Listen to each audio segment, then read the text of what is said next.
જ્યારે કાયદાનો ખોફ ગુનેગારોના મનમાંથી દૂર થઈ જાય છે ત્યારે જાહેર માર્ગ ઉપર રાજ શરૂ થાય છે ગુંડાગરીનો. આવા દ્રશ્યો કંઈક ગોત્રી વિસ્તારમાં જોવા મળ્યા. નામજીન બુટલેગર અને તેના સાગરીતો વચ્ચે કંઈક બખેડો થતા સામાન્ય બોલાચાલી થઈને આ બોલાચાલી હિંસામાં ફેરવાઈ ગઈ.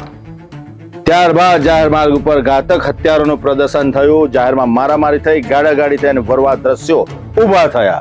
સ્થાનિકોના આક્ષેપ મુજબ પોલીસના હાજરીમાં જ આ બખેડો થયો અને મારામારી થઈ અને ખોફનાક દ્રશ્યોથી ગભરાટના માહોલનું સર્જન થયું. હવે સવાલ એ ઉભો થાય છે કે નામચીન બુટલેગર અનેક ગુના તેના માથે નોંધાયેલા છે અને ખુલ્લેઆમ જાહેર માર્ગ પર જ્યારે મારામારી કરે અને પોલીસની હાજરીમાં તો ખોફનાક દ્રશ્યોથી ચોક્કસપણે કાયદો અને વ્યવસ્થા સામે સવાલ ઊભા થાય છે. સ્થાનિકોમાં ભારે રોષની લાગણી ગભરાટની સાથે જોવા મળી રહી છે. આવા તત્વોને ડામી દેવાની જરૂરિયાત ઊભી થઈ છે. આવા નામચીન બુટલેગરો ગેંગ બનાવીને આતંકનું સામ્રાજ્ય સ્થાપવાનો પ્રયત્ન કરે છે. એમના વિડીયો લોકો ઉતારે છે અને વાયરલ કરે છે. ગુજરાત ન્યૂઝ આવા વિડીયોની પુષ્ટિ નથી કર્યું જે વાયરલ થાય છે, પરંતુ જે ઘટના ઘટી છે સ્થાનિકોના આક્ષેપ મુજબ આતંકનું સામ્રાજ્ય ફેલાવવાનો આ બુટલેગરે પ્રયત્ન કર્યો. હવે કાયદો તેમને કેવી રીતના પાઠ શીખવાડે છે તેની સામે સૌ કોઈની મીટ મંડાયેલી છે.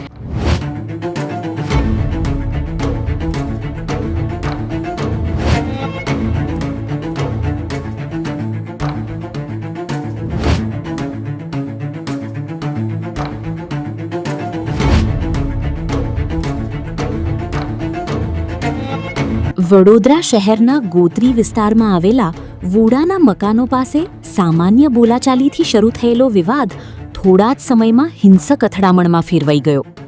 સ્થાનિકોના જણાવ્યા મુજબ દારૂના અનેક ગુનાઓમાં સંડોવાયેલા હોવાનો આક્ષેપ ધરાવતા બુટલેગર મુન્નુ અને તેની ટોળકી વચ્ચે જાહેરમાં જ ગાળાગાળી અને છૂટા હાથની મારામારી થઈ હતી.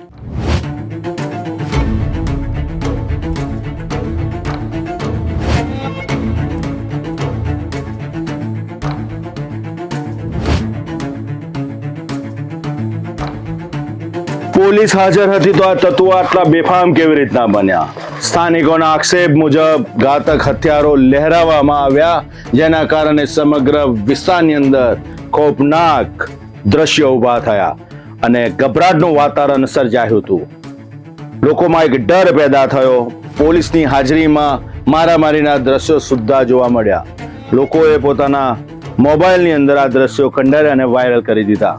હવે સવાલ એ ઊભો થાય છે કે આવા તત્વોની સામે કાયદાકીય પગલાં કડક હાથે ભરાવા જોઈએ અને કડક કાર્યવાહી થવી જોઈએ, જેથી કરીને વિસ્તારની અંદર આવા તત્વો ક્યારે પણ માથું ન ઉચકે.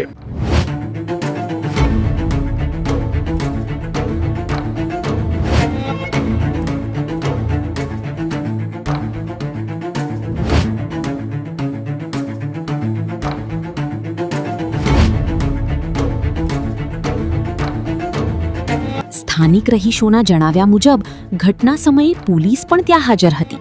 તેમ છતાં તોફાની તત્વો બેફામ બની જાહેરમાં જ આતંક મચાવતા રહ્યા હોવાના આક્ષેપ થઈ રહ્યા છે. આ ઘટનાએ પોલીસની કામગીરી અને શહેરની કાયદો વ્યવસ્થાને લઈને ગંભીર સવાલો ઊભા કર્યા છે.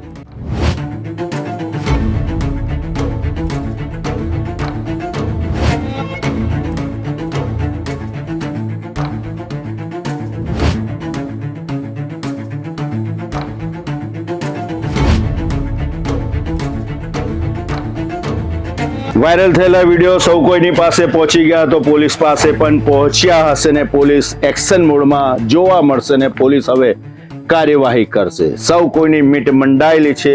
સવાલ એક જ છે કે વિસ્તારની અંદર આવી રીતના ડરનું સામ્રાજ્ય ફેલાવવાનો પ્રયત્ન કરનાર તત્વોને સાખી કેવી રીતના લેવામાં આવે.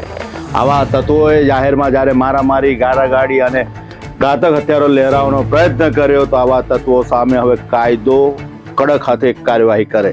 પોલીસે કડક કાર્યવાહી કરવી રહી આવા તત્વો સામે અને ફરી આવી ઘટનાઓ વિસ્તારમાં આકાર ન લે તે ખૂબ જરૂરી બની છે. કદાચ આવા તત્વોને કાયદાનો ડર નથી તો કાયદો શું છે એ પોલીસે એમને સારી રીતના સમજાવવો પડશે અને પોલીસ સુપેરે જાણે છે કે આવા તત્વોને કાયદાનો પાઠ કેવી રીતના શીખવાડવો.